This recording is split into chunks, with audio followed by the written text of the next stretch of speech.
Grab a cup of tea or a glass of wine and tune in for Inspired Conversations with publisher Linda Joy. On Tuesdays at 2 p.m. Eastern, Linda creates sacred space for leading female luminaries, empowering authors, heart-centered female entrepreneurs, coaches, and healers. A soulful venue where guests openly share the fears and obstacles they've overcome, wisdom and lessons learned, and the personal journey that led them to the transformational work they do in the world. Inspired Conversations to empower you on your path to authentic, soulful living. Welcome to Inspired Conversations. I'm Linda Joy, publisher of Aspire magazine, the premier inspirational magazine for women since 2006. I can't believe we're celebrating 10 years of inspiring women to live their best lives. What if you could learn to see yourself and others through the eyes of compassion and to understand that there are no wrong turns in life, only unforeseen opportunities and wonderful new awarenesses? What if you could learn to quiet your mind? What if forgiveness for yourself and others could free you from the past?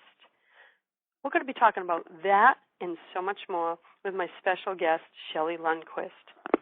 Catalyst, speaker, and adventure seeker, Shelley Lundquist of LetMeMoveYou.me uses her intuitive gifts and powerful transformational breakthrough processes to empower clients all over the world in breaking through to the unlimited power of their own potential.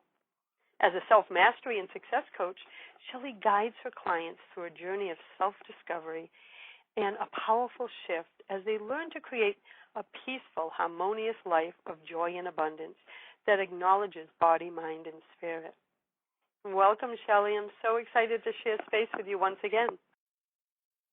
It's always a pleasure to be with you, and it's always a joy to be part of your all the projects that I've been fortunate enough to work with you on. Well, it's funny, Shell. It's your writing is how we first found each other. Remember, I started following you on Facebook because your writing and your posts just spoke to my soul. And I was like, who is this woman? And I started following you that way, not knowing that the universe divine would bring us together and we'd land up, that Inspired Living Publisher would land up publishing many of your beautiful, heartfelt stories, and that you would become such an integral part of our journey and path. So to have you here today is extra special to me because your writing and your words have always touched me. Thank you so much. Well, in your work as a self-mastery and success coach, you experience a lot of people, and I know you know from personal experience too, because you and I have both been there, that a lot of people who become stuck, right? And a lot of times when we're stuck, we know we want change, but we don't even know where to start. How do you guide your clients through that process? Well, I think the very first step is understanding that whatever's going on right now, it's all okay, and it's all a part of your journey. And the first step into shifting is understanding and taking responsibility for creating what you want. Whatever is going on in your life right now, you have contributed to creating that. We all have.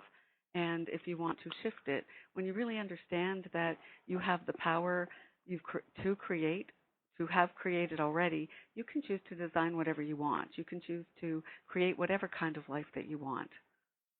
And, we all continue to discover ourselves through unexpected challenges, and we learn to step into our potential. It's all there for our greater learning.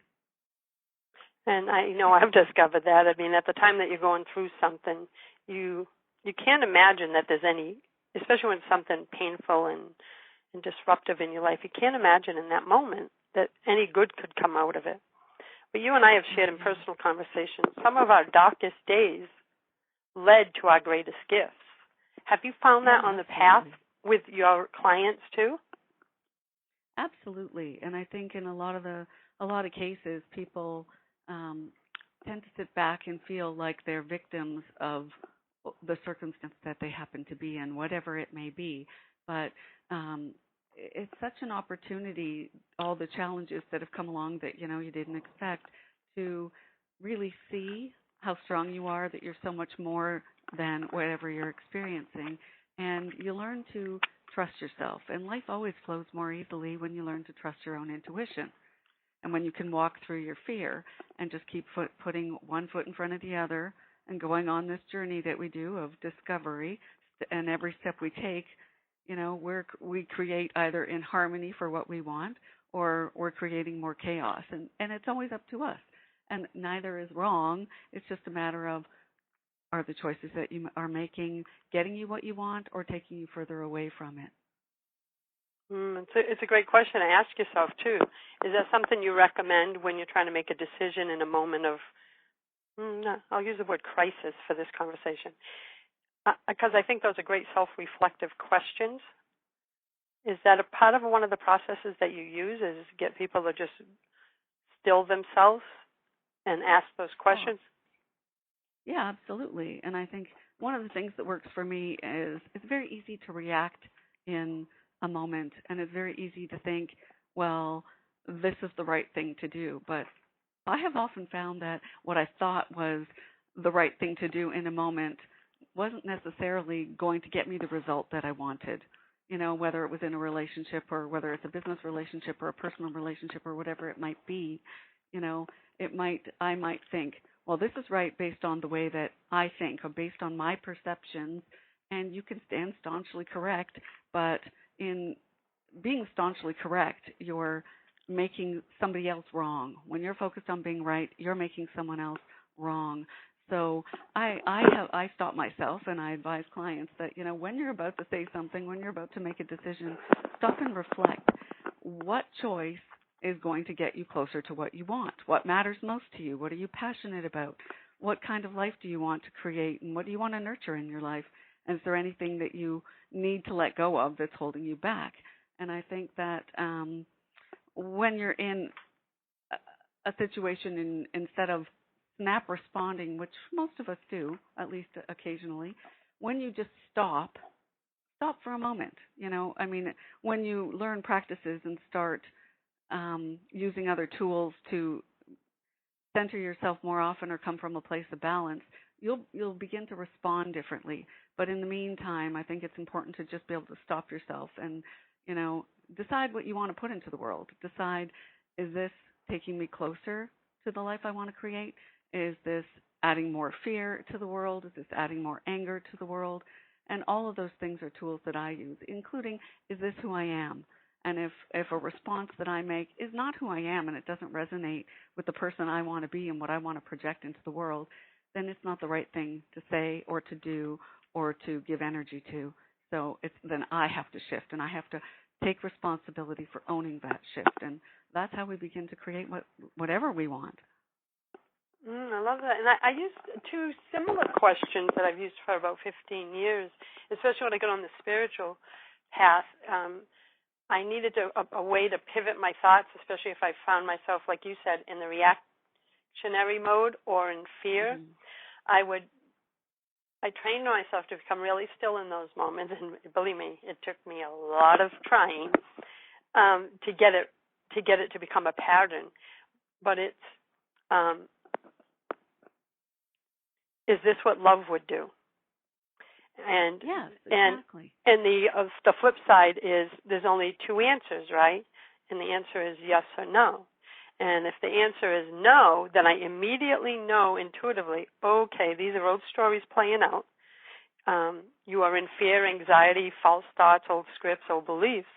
And then I would bring myself to be sure, I'd just pivot myself and make sure that whatever response came out of this situation, it was from a place of love. And now I can do it quicker than, 15 years ago. I would have to just keep retraining myself like we all do. So it's very similar. It's the same process in a way, just different questions, but it brings us to the same result, Shelley. You're getting them to tap into their heart space instead of reacting. And when I say, is this who I am? Same thing, right? Same for me. Is this what love would do? Because I think that's who I am. What I want to put out there, and with relationship is, to be that love in action and not act from a place of fear. So different words, same meaning. Yeah, that's beautiful. And that's what a lot of your writing, especially your Facebook posts when you're just like free flowing. I'm like, oh man, you always seem to touch on something that is in your audience's life. It's almost like you're picking up on those vibes. So I really appreciate that gift that you have. So a lot of us, as you know, we go through suffering. And sometimes it's suffering brought on by our own stuff, right, the stuff we haven't healed. But a lot of times, as you know, because you wrote in both in our books, Cultivating Joy and others, we know that suffering in life comes at us nonstop. And sometimes it's out of our control. So how do we move away from suffering, even though when we can't stop it from coming at us? Does that make sense? Absolutely. I think that when we're aware that emotional suffering leads to the learning of important life lessons, it becomes easier to navigate your way, because you begin looking for, what is it I need to learn from this? But all suffering is caused as a result of choosing false and limiting beliefs that we've accepted as actual truths. Truths about ourselves, about others, and about the way we believe the world should be, as opposed to the way that it happens to be, as opposed to the way we want it to be.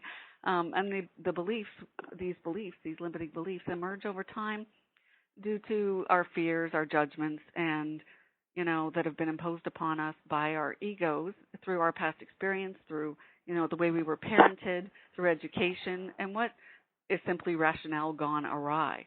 And when we choose to blame others for circumstances in our lives, we suffer a lot, but thankfully we are blessed with a built-in beacon, that mind-body connection that tells us that, so even if you think if we think we believe something about ourselves or about somebody, we find that we still physically and emotionally react to that belief. And if you're having a physical and emotional reaction to a belief, there's something wrong there with the shift, because with the belief, every single negative thought we choose to engage with creates a cascade of physical reactions in our body, and that is a message, and our suffering is the mode of delivery of that message. And when we understand that the body's triggered emotional and physical responses to these beliefs are messages from our unconscious mind, and telling us that something's wrong, and telling us that we are out of alignment with who we are, and that we need to do something differently. Oh, I love that. What a gift that is. It is a gift. I mean, we may not see it. It's really about becoming aware, and I want to talk about this topic more when we come back from our break. We'll be back in a moment with Shelley Lundquist of LetMeMoveYou.me. This is OTR-FM, part of the IOM Radio Network. Inspiration for a Woman's Soul. Aspire Magazine, inspiring and supporting women on the path of self-discovery. Claim your free digital subscription today, which includes access to thousands of dollars of personal development bonus gifts from Team Inspiration partners. Claim your Aspire Magazine subscription today at subscribetoaspire.com. Advice? Connect with the counselors at OMTimes Advisors. Whether you're looking for a life coach or a spiritual intuitive, the advisors participating at advisors.omtimes.com were carefully chosen based on their gifts, skills, and professionalism. OMTimes Advisors, connecting you with the best advisors in the business. I'm Lisa Kay, and my Between Heaven and Earth radio show can transform your life just by listening. Be uplifted with inspiring topics, positive stories, and ideas that really work. Between Heaven and Earth Radio is conscious living for your soul, every Wednesday at 4 p.m. Eastern Time.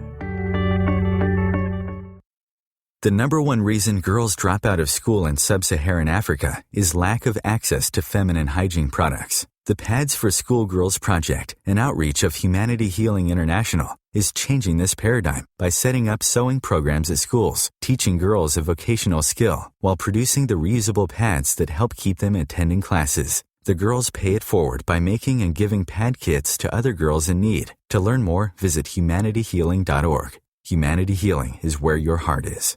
This is OTR-FM, part of the IOM Radio Network. Hi, this is Linda Joy. You're listening to Inspired Conversations. And today I'm talking with my special guest, Shelley Lundquist. And right before the break, we were talking about that in moments of stress and suffering, we're always receiving messages.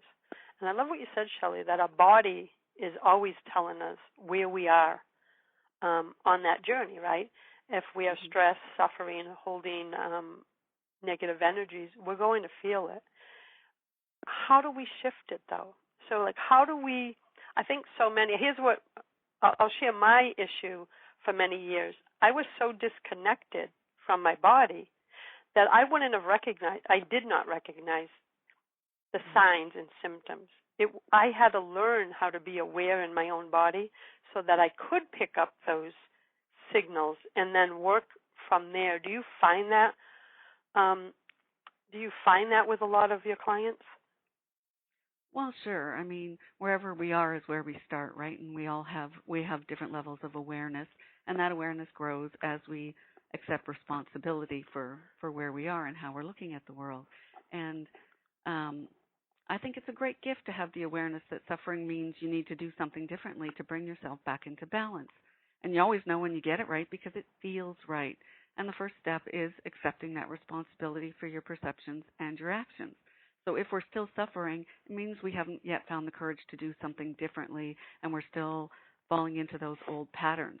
And a lot of that time we're clouded by feelings of anger, sadness, fear, hurt, guilt, anxiety, all of the things that are there that are blocking us from moving forward because we're stuck in these emotions, and you have to free yourself from that first. So that's the first step that I do once I'm working with somebody, help them move from what I call floundering to flow by releasing the negative emotions, limiting decisions, and past patterns and strategies that simply don't serve you. And it's so easy. We've all been there. We've all been stuck repeating a pattern. But you know what? The patterns keep coming back. We keep experiencing the same things until we decide to have the courage to do something differently. And that's up to us. Sometimes a client will say, I need you to tell me it's going to be okay. And while I would love to do that, it's always going to be okay because it really already is, even though it doesn't feel like it is. And it's going to be okay when they make it okay, when they decide this is okay, I've got this. And, you look back at something that you think is such a big deal and was so painful at the time, you think, oh, that wasn't so bad. I had that. I got this. I can do this, and you move forward from there. And the more that you do that, the more that you create that shift and you take responsibility, the more you see that you are stopping that insanity struggle and you're focusing on solution and what you want, letting your energy flow to where your attention goes. You can either focus on fear and staying stuck, or you can focus and move towards solution and, shift from sabotage to success, and let your actions indicate your intentions and make choices that take you closer to what you want instead of suffering and staying in that stuck mode. Oh, I love the description, too, of your process, like just the energetic process of floundering to flow, because just hearing those words, you can feel the shift within you of, okay, am I floundering right now? Well, what can I do to get into that other energy of flow?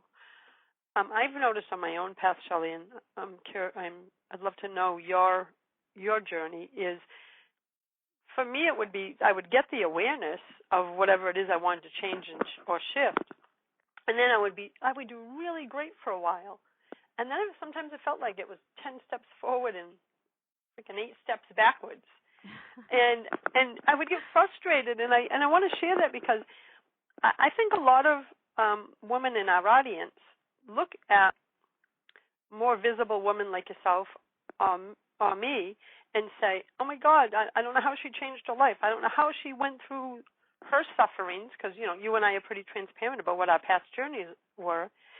And they say, but I could never do that. I can never change my life, change my thoughts, change my beliefs. And I want to say, yes, you can, because if I did, anyone can. Like, this isn't a secret. It's just, so let's talk about that, because I think some women believe that they can't have this feeling of love, joy, positive expectation in their life.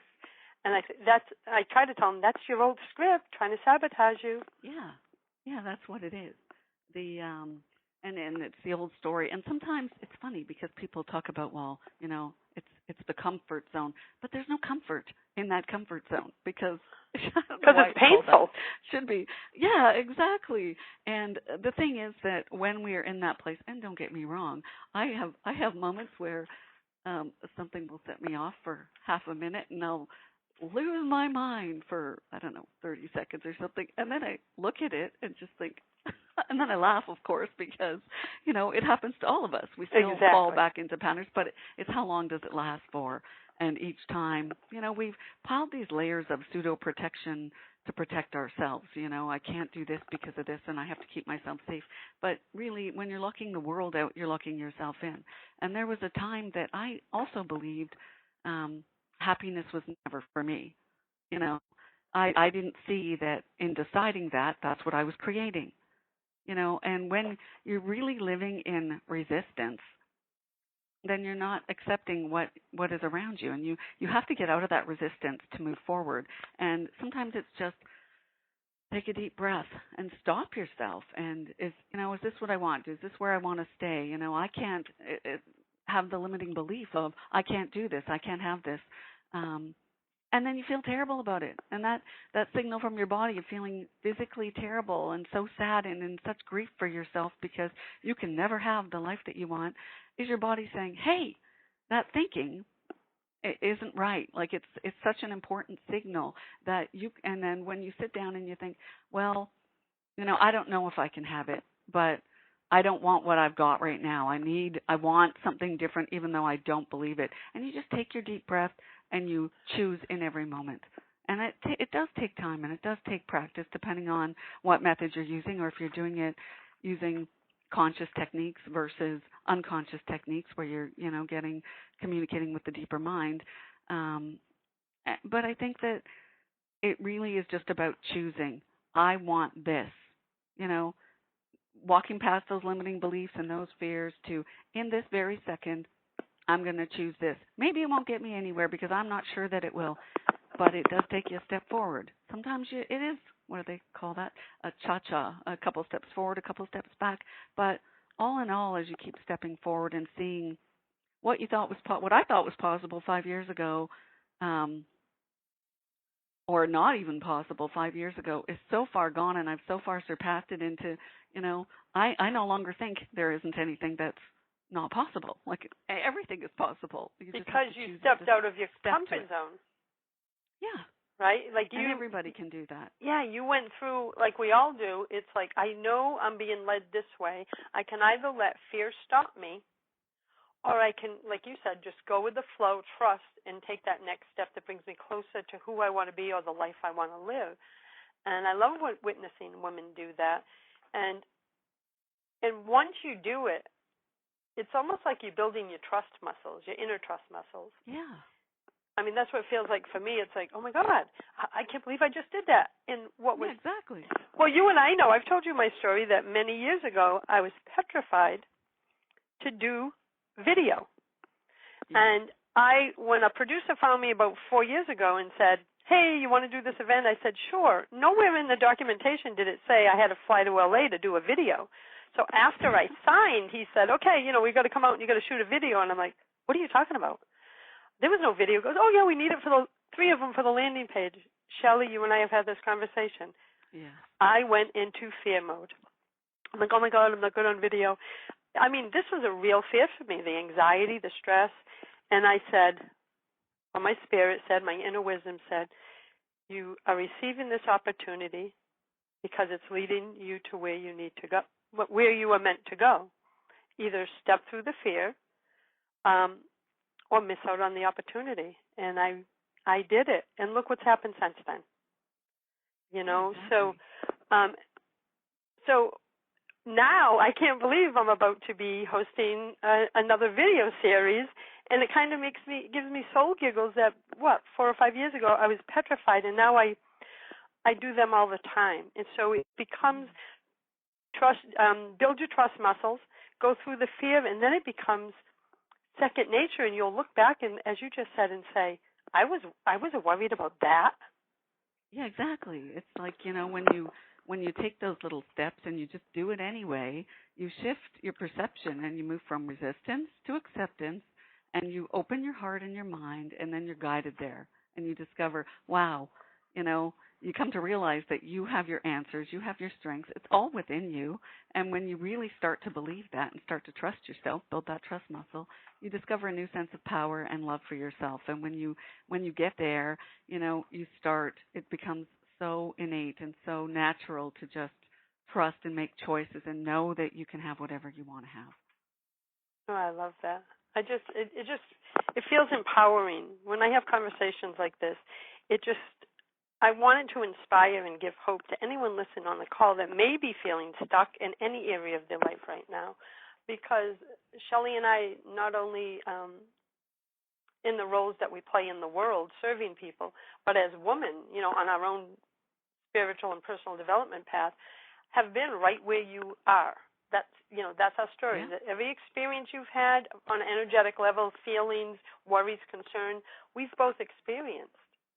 And we know what's on the other side of that, and that's why I love bringing Shelley into my shows, books, projects, and everything I do, because it's important for every woman to hear what is possible, because sometimes we forget that. Mm-hmm. And we're going to take a quick break, Shelley, and we'll be back in a moment, everyone, with Shelley Lundquist of LetMeMoveYou.me, or me, and we'll be back in a moment. Free your mind. Expand your soul. OMTimes Radio. IOM FM. Experience a homecoming to your heart. In the foreword of Dr. Deborah Riebel's new book, Being Love, How Loving Yourself Creates Ripples of Transformation in Your Relationships and the World, Marcy Shimoff shares, the answer to our inner longing isn't finding love, it's being love. The practices that Dr. Deborah presents in Being Love are keys to opening your heart and receiving your divine birthright as a physical manifestation of love. Her techniques, developed over years of successful private practice with her clients and from her extensive training in multiple disciplines, are accessible, compassionate, and effective.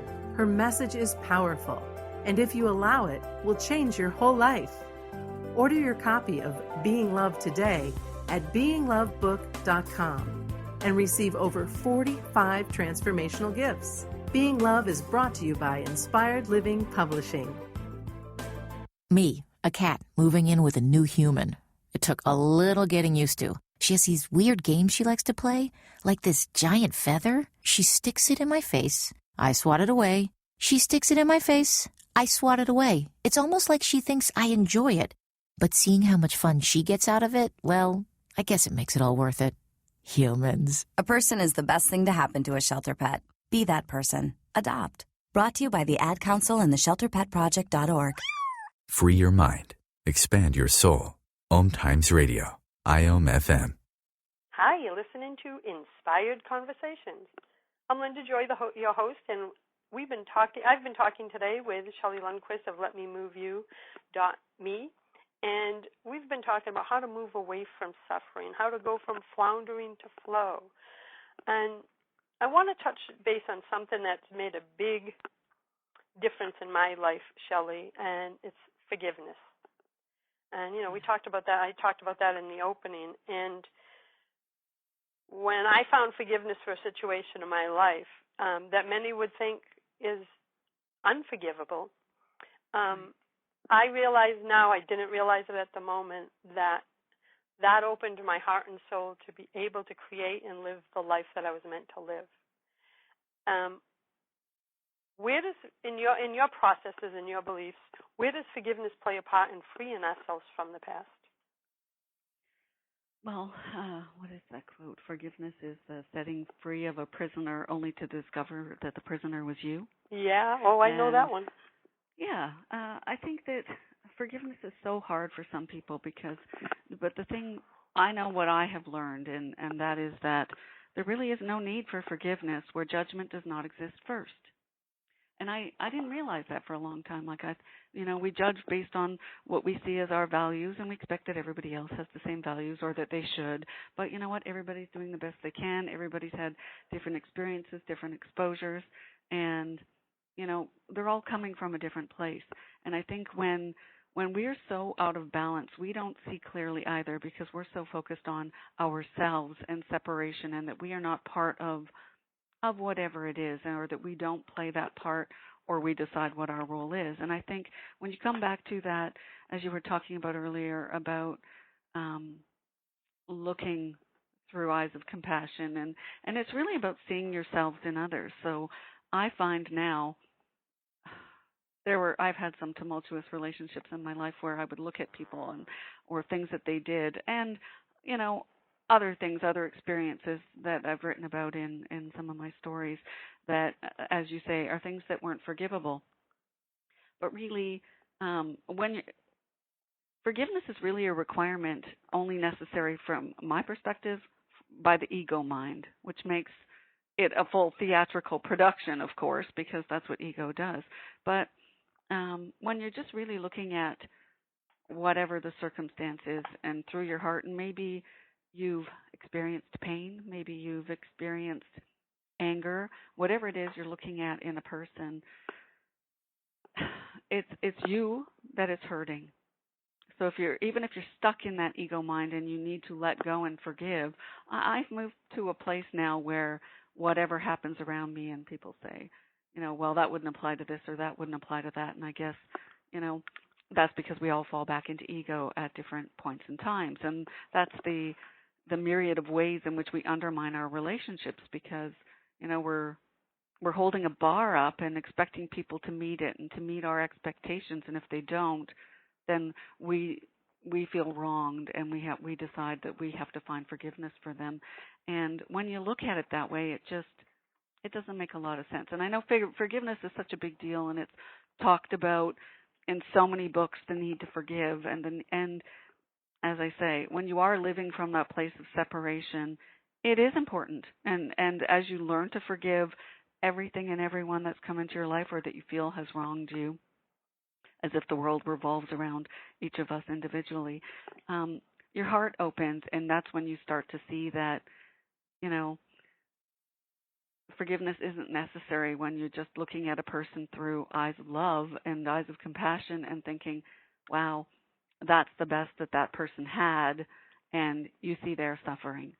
I've learned to see how much people hurt people who are hurting, hurt people. And when I see that now, instead of rising to it and getting angry and judging them, I have compassion for them. And I just find that that's a much easier way.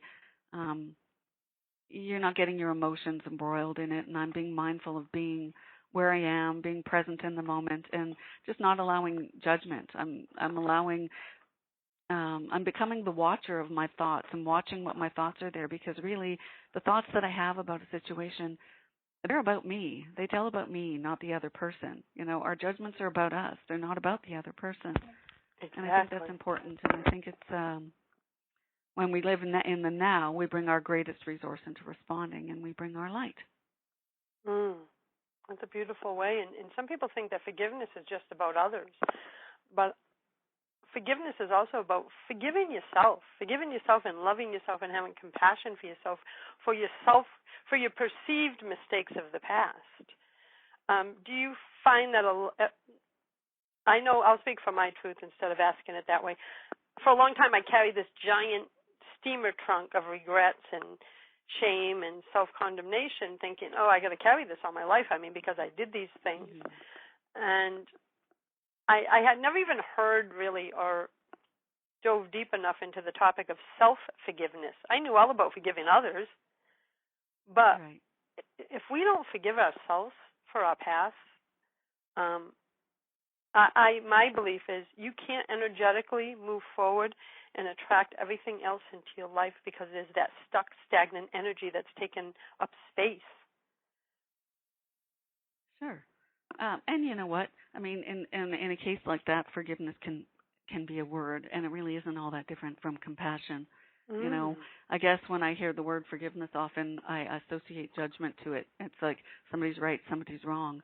And when you're looking at it from a place of compassion, you know, I know that everybody out there is doing the best they can. And I know people say, well, that's not that person's best. I've seen them do better. But something's different in the moment when we have the power to make different choices.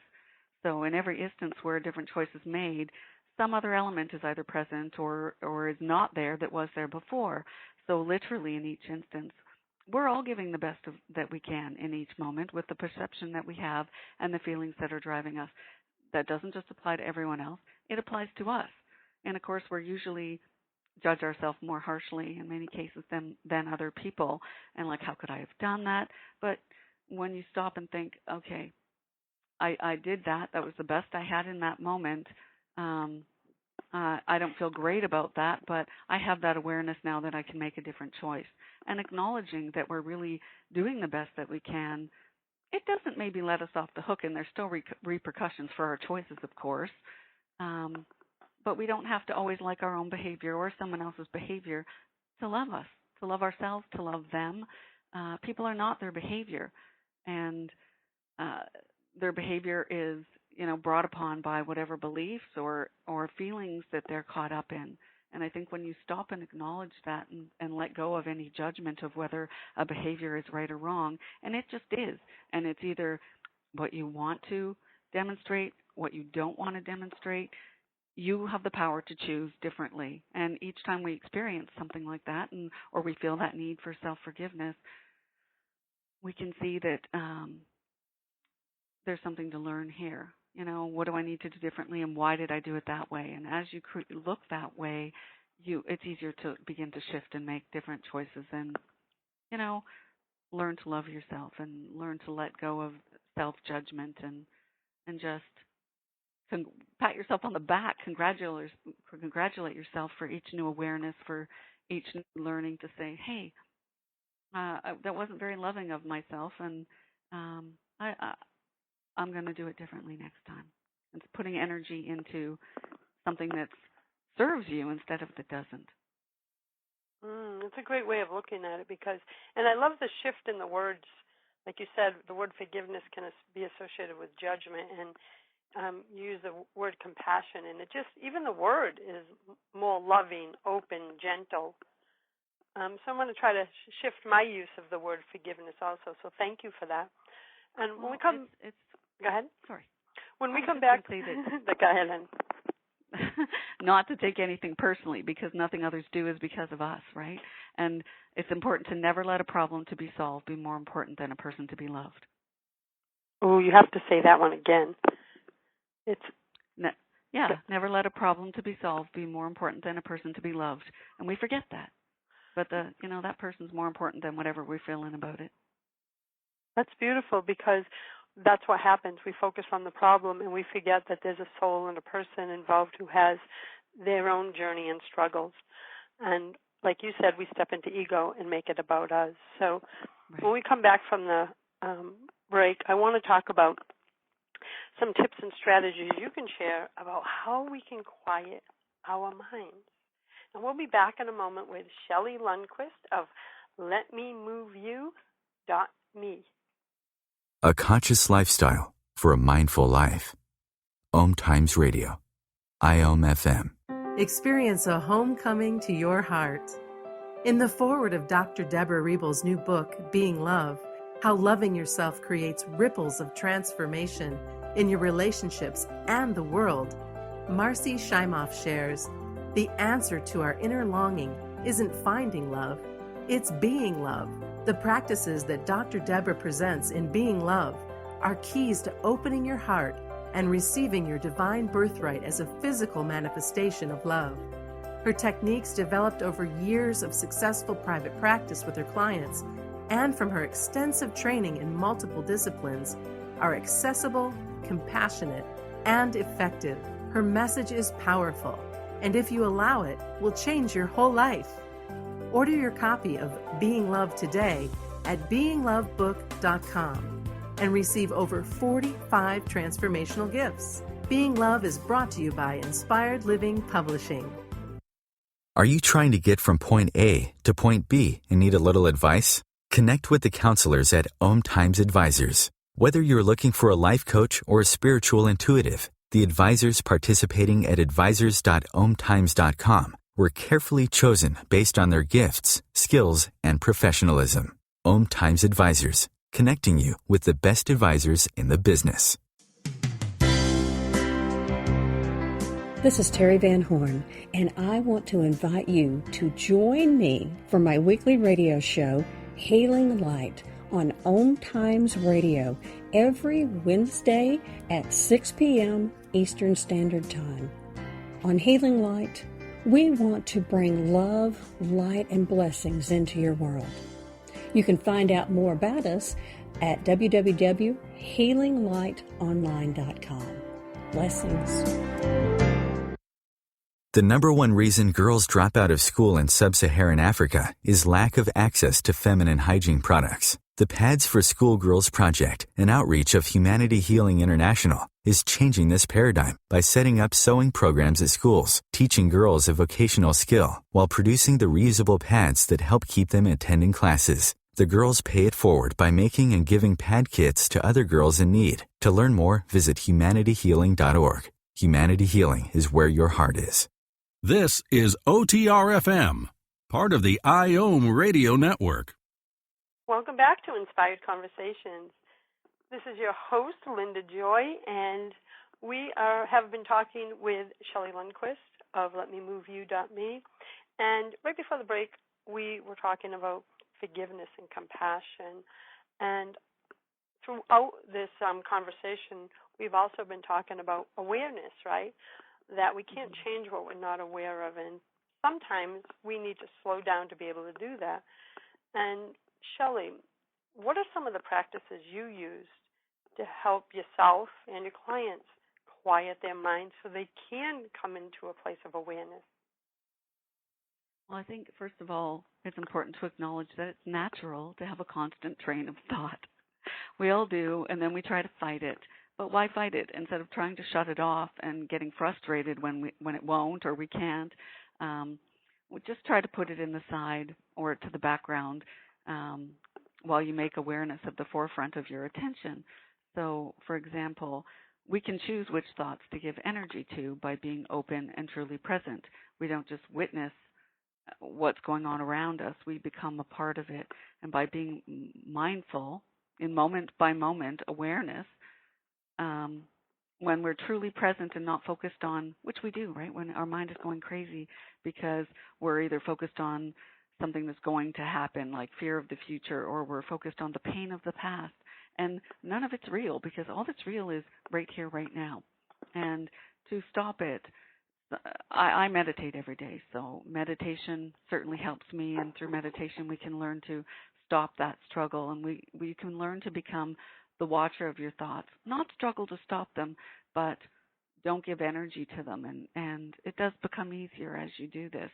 So the thoughts will still come, but when you're disengaged from them and you're just allowing them to flow on through, when you're out of the meditation, you may be able to see differently because you've detached from the emotion, a different perspective where you can learn something from it or figure out what limiting belief is making those, or am I focused on the past?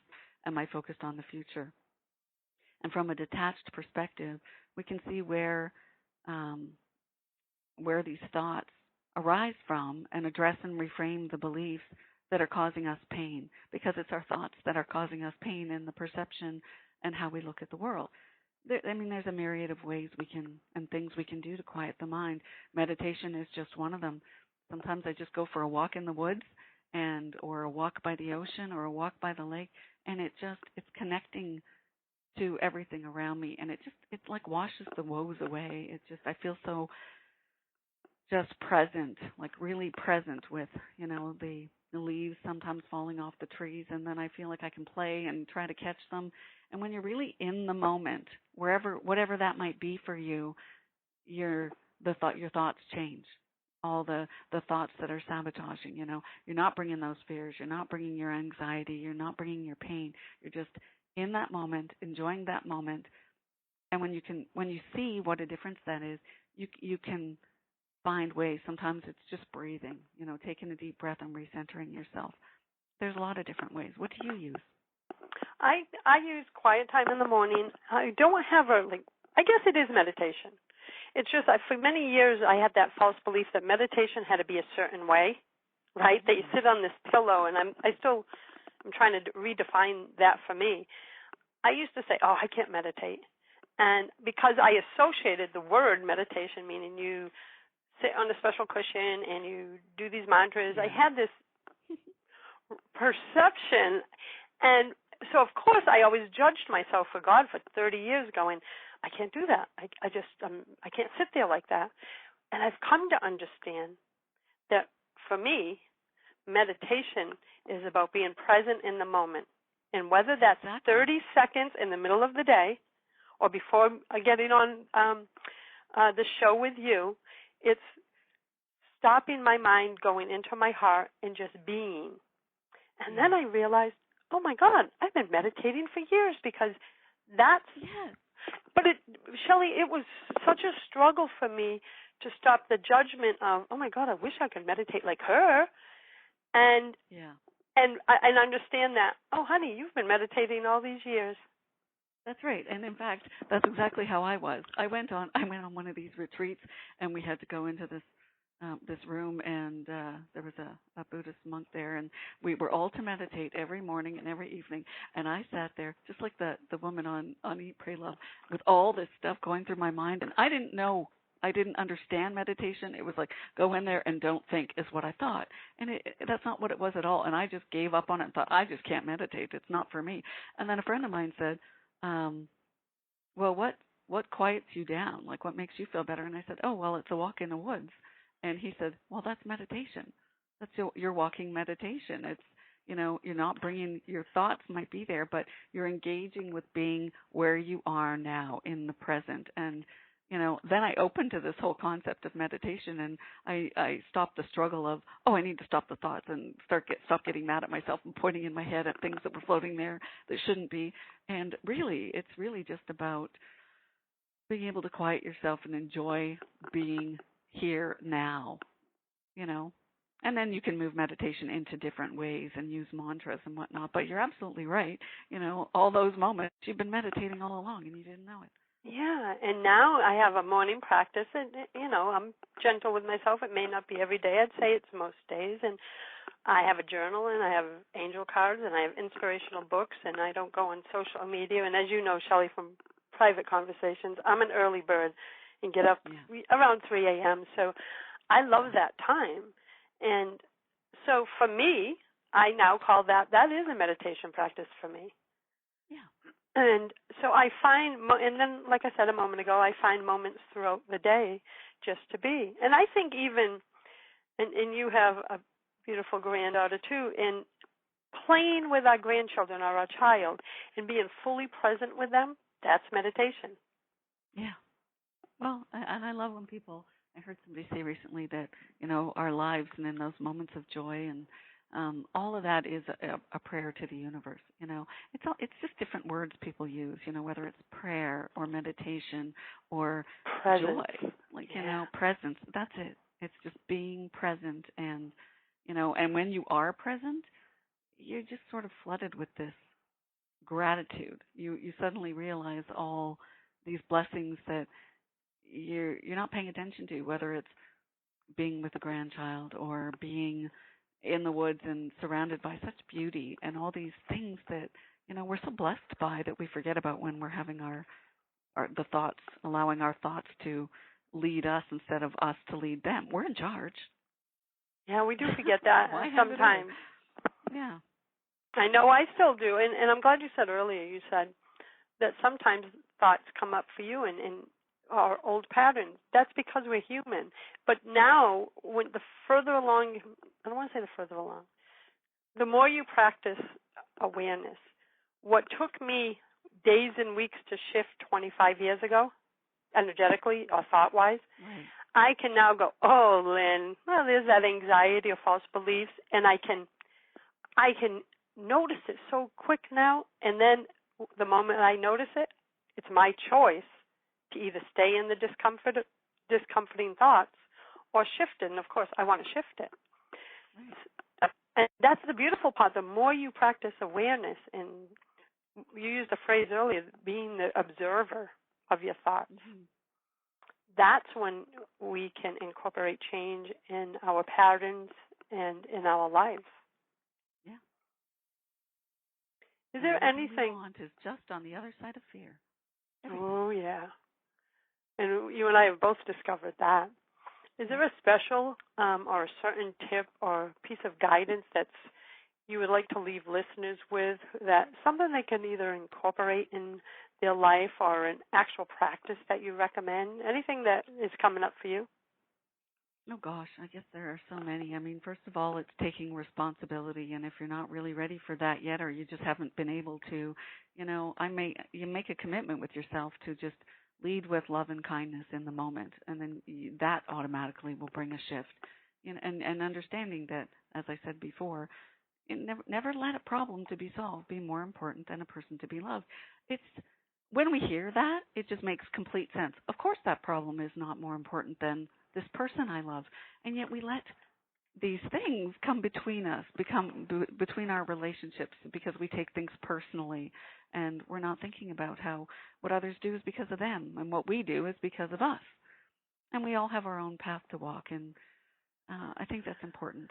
Live in that present moment and put your energy into solution instead of focusing on problems, leading with love, and then, just imagine what a love like that can do to change your life and to change the world.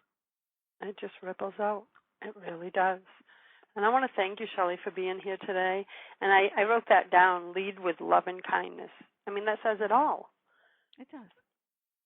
So thank you, my friend. Thank you for sharing space with me. I always enjoy our time together, though it never, ever seems like it's enough time.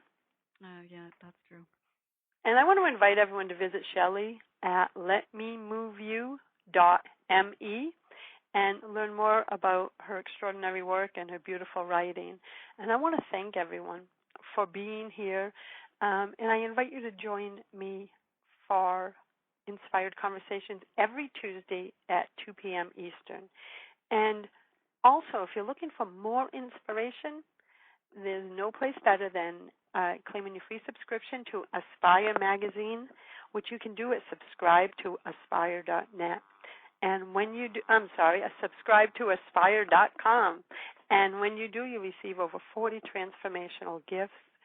And until we meet again, choose joy, choose love, choose happiness. Thanks for listening to Inspired Conversations with publisher Linda Joy.